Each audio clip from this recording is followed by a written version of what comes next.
नमस्कार, मैं हूं जूही वर्मा और आप देख रहे हैं न्यूज़ लाइव MP.com। सिंधिया समर्थकों ने एक ऐसी जिद पकड़ी है जिसका खामियाजा बीजेपी को होगा, कांग्रेस को होगा। फिलहाल इस तकाजे में तो नहीं जाया जा सकता, पर यह जरूर है कि ये जो तेवर है सिंधिया समर्थकों के लिए, फिलहाल तो ये कांग्रेस के खिलाफ है, पर कभी भी बूमरैंग बनकर बीजेपी के नेताओं पर भी पलट जाए तो कोई हैरानी, कोई अचरज की बात नहीं होगी।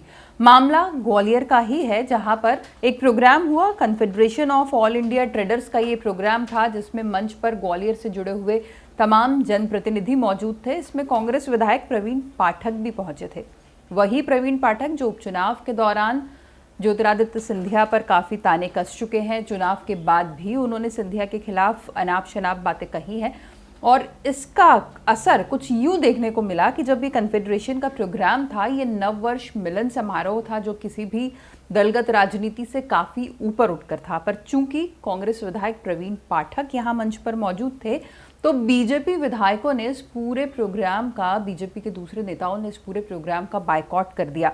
इस प्रोग्राम में विवेक शेजवलकर जो सांसद हैं, उन्हें भी मौजूद होना था और भरत सिंह कुशवाहा और OPS भदौरिया को भी मौजूद रहना था। पर प्रवीण पाठक के साथ इन तीनों ने स्टेज शेयर करने से इनकार कर दिया। मंच पर इन तीनों के हिस्से की कुर्सियां खाली रहीं और तीनों का, खास तौर से सिंधिया समर्थक OPS भदौरिया ने तो बहुत खुलेआम ये ऐलान किया कि जो उनके महाराज का अपमान करेगा वो उसके साथ कोई भी मंच साझा नहीं करेंगे।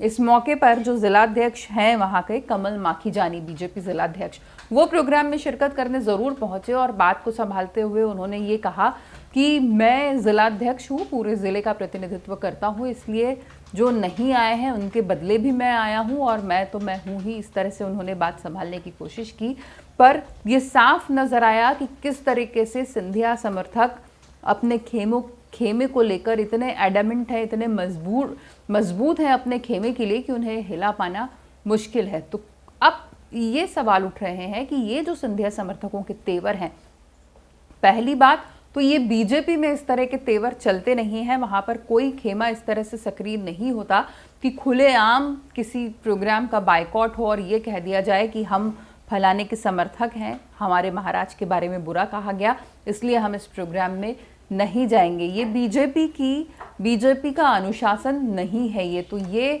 बीजेपी की पार्टी लाइन में कितने हद तक इसे स्वीकार किया जाएगा, इस तरह के रवैये को, एक बात ये है। दूसरी बात ये भी है कि सिंधिया खेमे के समर्थक अगर इतने ज़्यादा अड़ियल हैं कि वो राजनीति में, अगर राजनीतिक तौर पर जो बातें कही गई हैं उसको दिल से लगाकर अगर किसी प्रोग्राम का, अपने क्षेत्र में हुए प्रोग्राम का बायकॉट कर सकते हैं, तो क्या कल को वो बीजेपी नेताओं के लिए भी इस तरह का बर्ताव नहीं कर सकते? ये बातें भी अब बीजेपी के गलियारों में बहुत जोर शोर से सुनाई देने लगी हैं और अब ये बात होने लगी है कि सिंधिया भले ही बीजेपी का अनुशासन समझ चुके हो, बीजेपी की सियासत को समझ चुके हो, पर अब ज़रूरत है कि सिंधिया समर्थकों को भी बीजेपी के तौर तरीके उसी तरह समझाएं जिस तरीके से सिंधिया ने उन्हें आत्मसात किया है, ताकि आने वाले वक्त में वो खुद अपनी पार्टी के लिए कोई बड़ी मुसीबत ना बन जाए। नमस्कार।